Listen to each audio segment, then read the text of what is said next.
Hello, everybody, and thank you for tuning in to Mixed Texan Politics. If you have not done so, please subscribe to my channel and like this video. All right.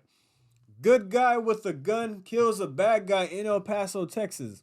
I'm not sure if you heard about this story because it has not gotten a whole lot of mainstream press from what I could see. But this is great news because the Second Amendment came into play here. And Texas is a gun-friendly state. And that right there stopped more killings from happening. Now, this shooting happened in an El Paso mall. Let's check it out from CNN. Yes, we're reading CNN here. A civilian used his legally licensed gun to shoot and wound a suspect in a mall shooting in El Paso, Texas, that left one dead and three injured earlier this week, police said. Emmanuel Duran, 32 years old, shot a 16-year-old who is believed to have carried out a shooting at the Cielo Vista Mall, spurring chaos and sending many patrons running in panic Wednesday evening, El Paso police said. As soon as the shooting ended, the 16-year-old suspect began to run and was pointing a gun towards the direction of bystanders. As the suspect ran towards Duran and bystanders, Duran drew his handgun and shot the suspect. Following the incident, shooting, an off-duty police officer who was working security at a nearby store took the suspect into custody. Now, this shooting happened, it was a fight that broke out. It was a fight that broke out between two groups in the mall. Now, I don't know if they say this is not gang related, but you have two groups in the mall fighting each other. A gun comes out. There had to be some heated, some tensions there, some large tension that was brewing between the two groups during the fight and led to somebody getting shot and killed.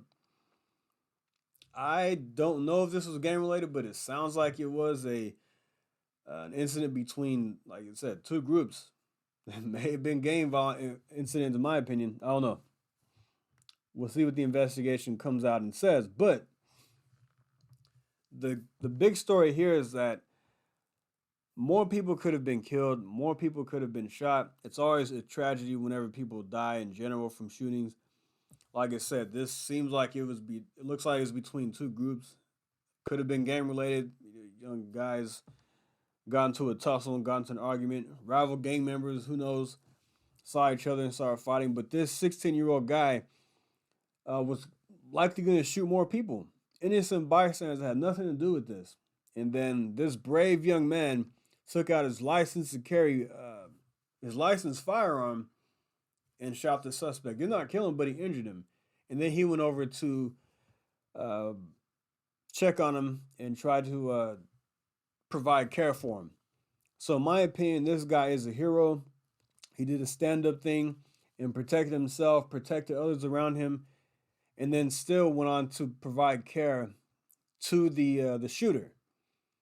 And he was arrested by an off-duty officer. And this is why it's so important to have these police officers inside of these malls working security, because let's just say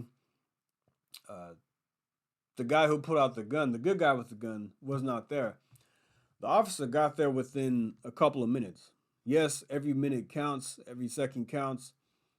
1 second is too long to get to an incident like this. But the fact that he got there very quickly and arrested the suspect was fantastic. So great work by this young man, 32-year-old guy, with his firearm, shooting the bad guy, and the police officer arresting him. Now, there were a couple of people in the mall who were licensed to carry. So we had multiple people inside this mall who were carrying firearms, legally carrying firearms, in the event of a situation like this to protect people. And I think that's fantastic. This just goes to show you that the Second Amendment does not need to go away.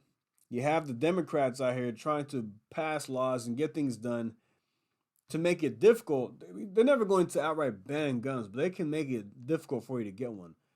Getting rid of banning certain bullets, making all these restrictions on getting a license or in these certain states like New York and California. But you're never going to outright ban guns like it, so you can make it very difficult to obtain. And this story here goes against their narrative. That's why, in my opinion, it has not been widely covered. This should be a big news story. Good guy with a gun stops mass shooting inside of a mall. Like, so I don't know what happened in that situation. If it was like to be between two gang members, two cliques, whatever. I don't know. But it's always sad when you see somebody lose their life to a handgun. But at the same time, the big story here is that a good guy stopped the bad guy with a gun. You had an off-duty officer in that mall, and you had other people inside the mall with license to carry handguns who are licensed to carry. So, in my opinion, this is a great story, and it should be talked about more because it promotes the Second Amendment and why we need it, and why Texas is and should continue to be a pro Second Amendment state. We have constitutional carry here. It is easy for you to obtain a firearm legally. Of course, you have the background checks and things like that, but I'm a license to carry holder, and I went through all the background check, things like that, came back clean. And I carry when I go to places like the mall and the movies because you just don't know what's going to happen. I carry a knife as well in the places I can't carry a gun. So I'm always protected no matter what happens. But this is a great story. I just wanted to tell you what happened in El Paso if you did not hear about it. But I'm going to end the video right there. It's a little cold today on Saturday. I can't wait for the springtime, the warm sun to come out. I'm ready for the summertime. Yes, let's go. All right. Thanks for listening. Like and subscribe. Have a great day. Thank you.